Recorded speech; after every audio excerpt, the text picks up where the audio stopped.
Let's take a moment to talk about the naming conventions of your variables. Your variables should always start with a lowercase letter, and if the name of your variable consists of more than one word, each consecutive word should start with uppercase letter.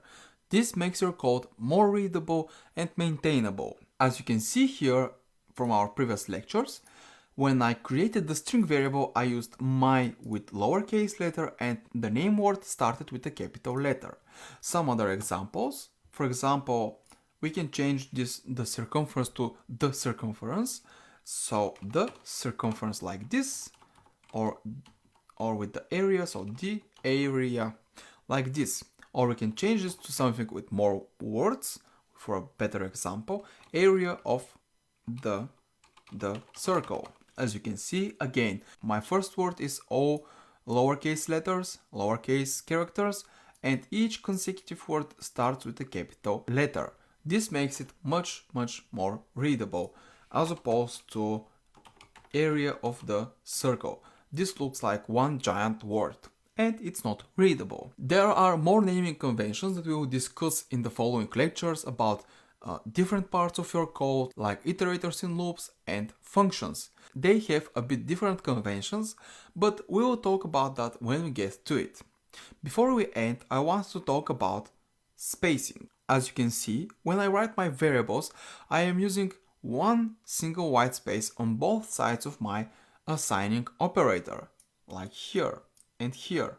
You can see this with all my variables. You can also see it in my equations. I am using free spaces on both sides of my multiplication operator. You should always do this. This greatly increases the readability of your code, and it is also good to use free rows to separate different sections of your code. For example, in our code with the equations, it is good to separate our variables from our equations. It makes it much more readable.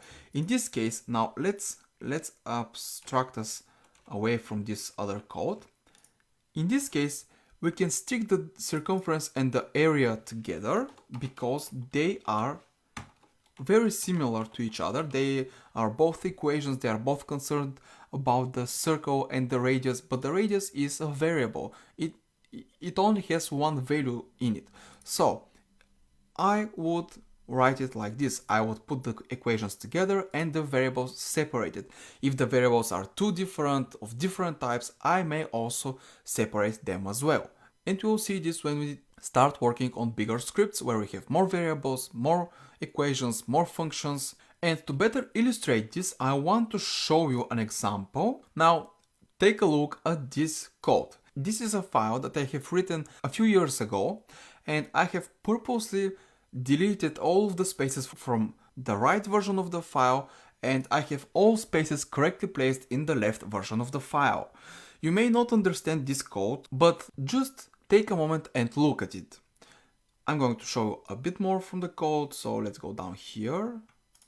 Let's go down here, like this, and maybe down here. So you may not understand it as I said, but think about it. Which one looks more readable, more understandable? For me, it's obvious which is more readable and which one is more pleasant for my eyes. When you don't have spaces in your code, when you don't have them correctly placed in your code, you can easily get lost. Well, you will understand what I'm talking about when you start coding, but it's much easier to just use the spaces because it makes your code more readable. That's everything there is to it. Readability. It doesn't change the functionality of your code. It will not make your code misbehave or something like this, but it will make it more readable, more maintainable, and you will be able to understand it more easily.